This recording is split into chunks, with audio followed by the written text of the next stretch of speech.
Assalamualaikum warahmatullahi wabarakatuh. Balik lagi di Kena Kali Channel. Nah, di video kali ini ada seorang pelajar dari Indonesia yang menempuh pendidikan di Yaman. Beliau cukup aktif untuk membahas polemik nasab ini langsung dari negeri asal para habaib Yaman.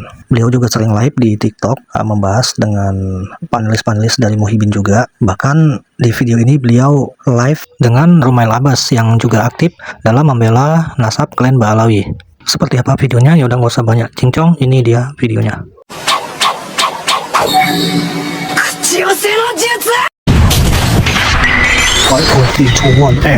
Open the door. Oke, dikasih besar adik-adik. Ya, siap.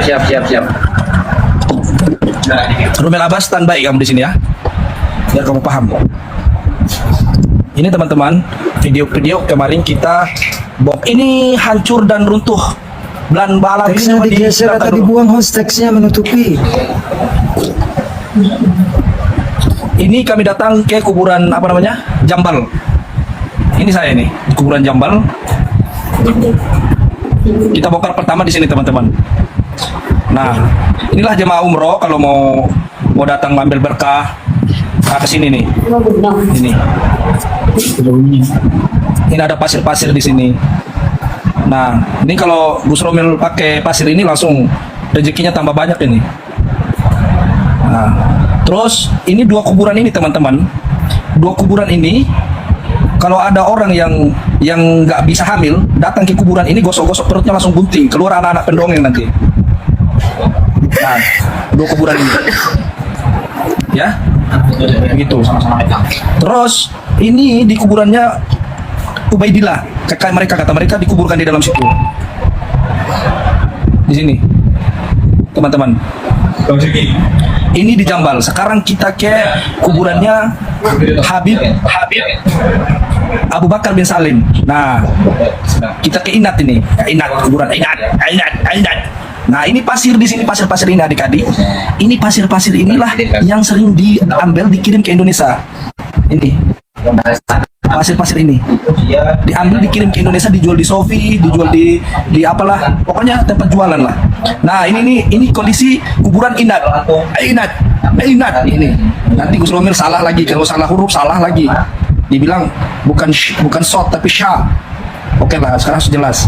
Ini tempat mereka punya kuburan. Nah, ini pintu mau masuk ke gerbang, mau masuk ke kuburan Abu Bakar bin Salim. Ini kisahnya teman-teman. Abu Bakar bin Salim ini pernah mimpi bahwasanya Nabi Hud datang ziarah ke kuburannya. Makanya kata Nabi Hud, kalau kau tidak ziarahi saya wahai Abu Bakar bin Salim, maka sayalah yang menziarahi kamu. Nah, kisah itulah makanya kuburan Hud sekarang diabadikan bahwasanya ada.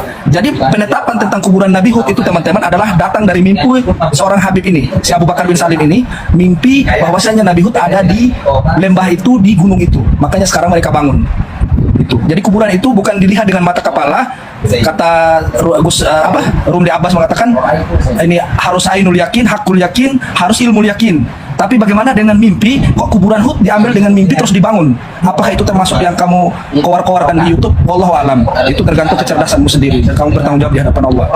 Nah, ini kuburan yang ada di ini Quran yang di dekat kuburannya Abu Bakar bin Salim. Lihat tuh, Syekh Abu Bakar bin Salim tulisannya. Kami sudah masuk di kandang-kandangnya. Nah, dilihat teman-teman ya. Tuh, lihat tuh. Nah, lihat tuh adik-adik ini. Syekh Abu Bakar bin Salim. Nah, ini kuburannya. Siapa bilang kita nggak berani masuk di ini? Nah, tuh. Di dalam kuburan ini disiapkan AC, kipas angin, semua ada di dalam sini. Ini. Nah, terus sebelum kita lanjut, manakah pasir yang paling mahal yang harganya 2 juta? Satu botol kecil, lebih kecil dari inilah, sekecil ini. Pasir yang paling mahal teman-teman, di dalam kuburan ini ada lubang kecil. Di kuburan ini ada lubang kecil, teman-teman bisa masukin tangan, merogoh di dalam, terus mengambil pasir itu. Inilah pasir yang paling mahal, harganya 2 juta. Nah, ini di kuburan ini. Kalau kalian mau tahu, pasir yang mengatakan Inat, kuburannya diambil di kuburannya Abu Bakar bin Salim, di sini tempatnya, dalam kuburan ini. Ini kayu semua ini teman-teman, dipakaikan kain sama mereka. Oke.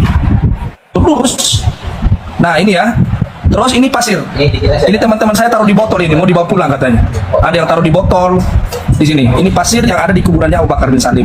Jadi yang mengatakan kami tidak masuk di tempat mereka itu dusta semata.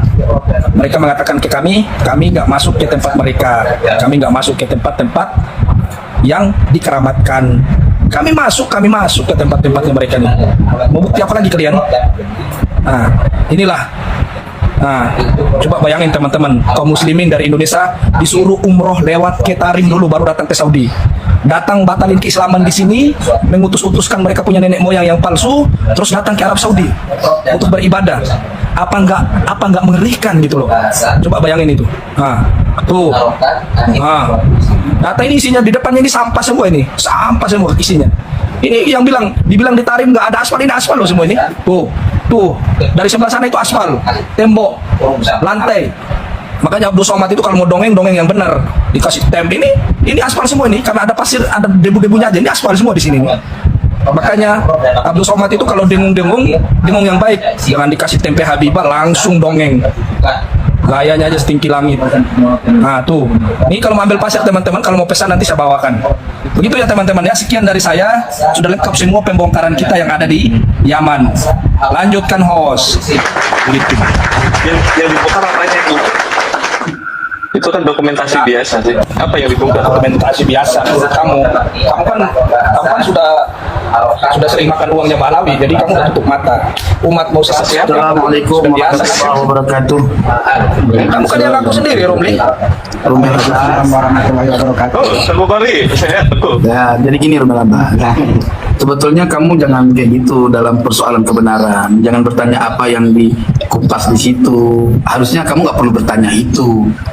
Nah, satu dia sedang memberikan informasi ya, kalau dia sudah ke sana dan memberikan informasi bahwa keadaan apa tadi Ina, Tarim, yang pasir-pasir yang dijual belikan untuk kemusyrikan bangsa Indonesia yang nggak ada modal apa-apa, comot-comot pasir itu lalu dijual sampai nilai 2 juta ya. Dan endingnya tadi di makam tadi nggak ditulis juga si Sayyid. Tadi ditulisnya Sayyid apa Syekh dulu tadi? Syekh Abu Bakar bin Salim. Coba saya buka ulang. Saya buka ulang ya, Tengku ya.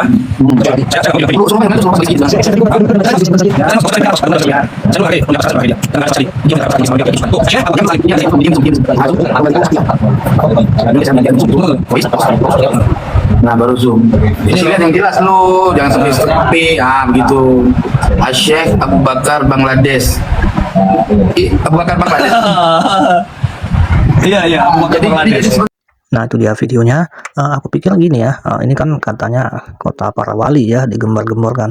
Nah gitu lihat videonya, aku pikir ada nih wali jalan-jalan, wali yang terbang-terbang ya kan, wali yang mungkin lagi jikir di atas bukit gitu kan sambil melayang, atau wali-wali yang menunjukkan karomah-karomahnya yang mereka bilang ya, kesaktian-kesaktiannya. Nah, ternyata nggak ada ya, sepi, nggak ada apa-apa di sana, nggak ada yang wah juga. Nah tapi seenggaknya dengan video ini kita jadi udah ada gambaran ya, kalau di kotanya para wali itu ya seperti itu saja, hanya hamparan coklat lah, karena kan perbukitan yang tandus ya. Nah jadi yang aku mau ambil informasi dari video ini, ketika tadi narasumber menyampaikan bahwa kuburan Nabi Hud itu diduga palsu lah, seperti itu ya kira-kira. Dan yang paling mencolok ini tentang pasir ya, pasir yang dijual belikan di marketplace. Itu pasir itu bisa berharga 2 juta, satu botol kecil katanya. Itu pasir yang diambil dari kuburannya Abu Bakar bin Salim. Jujur aku baru tahu, dan memang aku cek di marketplace, di Shopee memang ada. Nah itu ada yang 900, ini ada yang 2 juta, 19, ada yang 288.000. Nah memang ternyata benar ya ada. Nah jadi mungkin yang pelihara kucing boleh jadi referensi ya, kali aja kucing lebih sehat bila di pasir seperti itu kan. Oh iya, tadi narasumber juga menyampaikan bahwa jalan-jalan di situ juga sudah diaspal ya, nggak seperti yang beredar di video-video YouTube ataupun TikTok, bahwasanya katanya jalan-jalanan di sana tidak diaspal karena jejak-jejak kaki para wali gitu kan. Nah, ternyata hoax, dan narasumber memberikan videonya langsung bahwasanya itu diaspal dan hanya tertimpa debu saja ya. Dan yang terakhir itu yang disorot ketika Qori menanyakan nama Abu Bakar bin Salim. Nah ternyata di nama Abu Bakar bin Salim di kuburan itu tidak menyebutkan gelar Habib, hanya ada tulisan Syekh Abu Bakar bin Salim. Nah jadi tidak memiliki gelar Habib seperti di mana di Indonesia. keturunan atau Zuriyah Rasul itu punya gelar Sayyid atau Syarif di tanah Arab sana ya, berbeda dengan yang di Indonesia. Tapi kenapa di kuburannya Abu Bakar bin Salim itu tidak menyebutkan gelar Sayyid atau Syarif? Apakah beliau merendahkan diri agar orang tidak mengetahui kalau beliau Zuriyah Rasul, ataukah beliau ini memang bukan Zuriyah Rasul? Tulis jawabannya di kolom komentar. Terima kasih sudah menyimak. Assalamualaikum warahmatullahi wabarakatuh.